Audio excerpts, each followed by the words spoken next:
But you touched on happiness there as a really important touchstone, and it's part of your subtitle, um, uh, education for creativity, resilience, and happiness. Um, can you also unpack a little bit about the importance of creativity and resilience? Why are they um, on your radar? Because we are born to create, we are not born to consume. We're creators. You know, if we weren't creators, we'd still be living in caves, us humans. And happiness is our natural state of being, which you can witness by looking at any child before they have, been conditioned or schooled out of their state of happiness. And resilience is something that we're born with as well. We are born to just bounce back. And, you can see that when you see children that are just, every experience is fresh. They see the world with this awe and this wonder, and they're naturally altruistic and cooperative until they're conditioned to think that they have to compete in this artificial academic game, and they're judged by these grades that really at the end of the day do not measure anything except their ability to process information. So happiness is so critical, because when you are relaxed and you're happy, you can create solutions to whatever comes your way. And when I look at the world that we're living in 2020, we need this younger generation to unleash their creativity and innovate solutions, because us older people created most of these problems that they're inheriting. And, we've got a lot of really, really well schooled people running the show. And in my opinion, they're not doing the greatest job. We need some fresh insights. We need people to approach these problems from a new perspective. All right, I concur with that as well. What about resilience? What about resilience as a characteristic and an outcome of learning in as a young person? I mean, isn't a if resilience is a quality that helps protect you or defend you or fortify you in the face of adversity? Well, doesn't a high GPA do that? No, actually, the funny thing is, I really go to, we need more entrepreneurs in this world. And what do you need to be a good entrepreneur? You need to embrace failure, not just tolerate failure, but know that you are going to fail and fail and fail until you succeed. And you don't take those failures personally, because you know that there is a part of you that is completely unbreakable, that you are connected to life, that you're not this separate being that's not connected to life.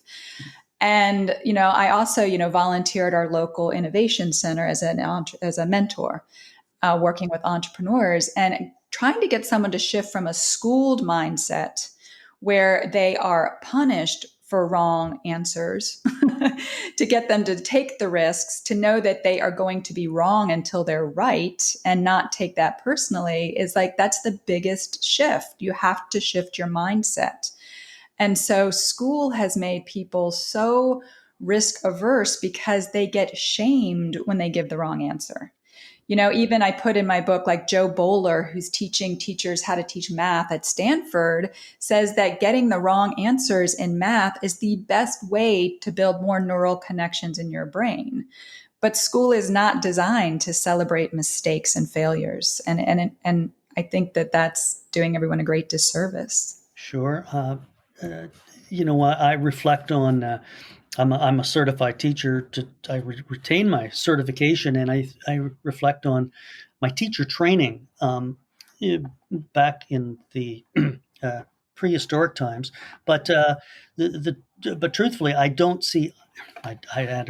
hear about much difference in teacher training these days, where teachers, we can it's become an old chestnut that schools are the only place that your great grandparents would recognize today.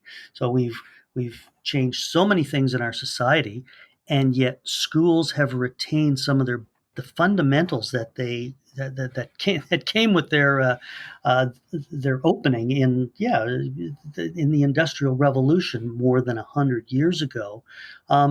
It's problematic. We have so much new information today, and I can't help but think, wow, if we were to design a system for people to learn and to thrive, especially young people, a preparation for the challenges of life, you know, um, would we choose the schooling system that we have today? What do you what do you think about that?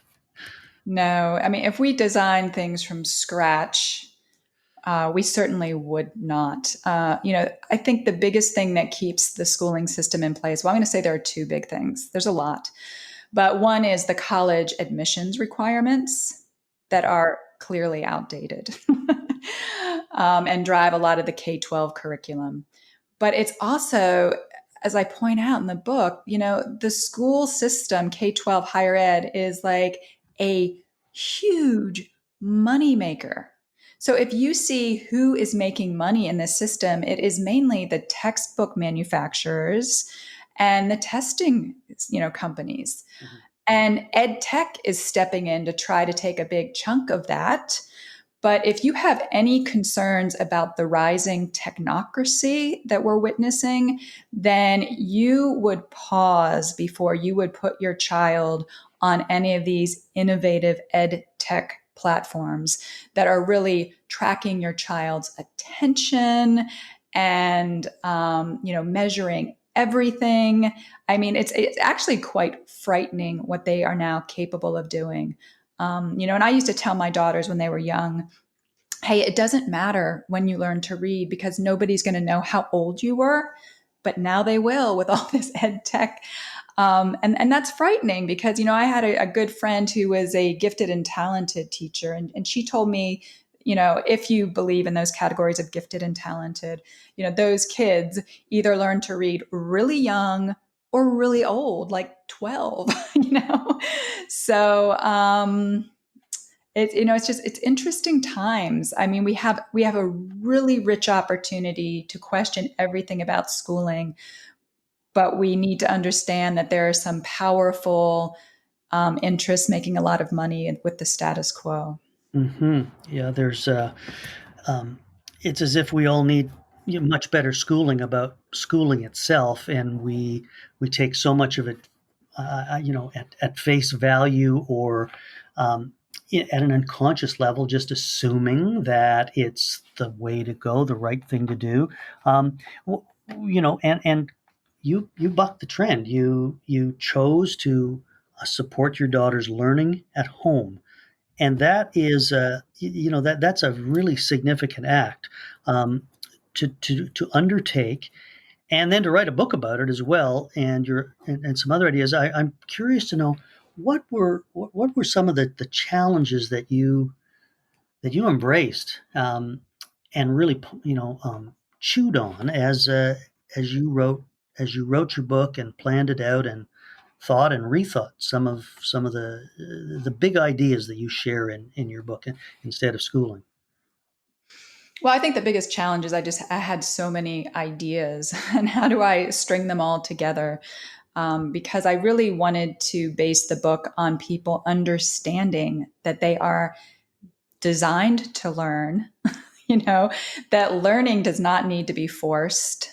And the reason they think that learning needs to be forced is because schooling is really just continuous information processing that is extremely irrelevant and dull.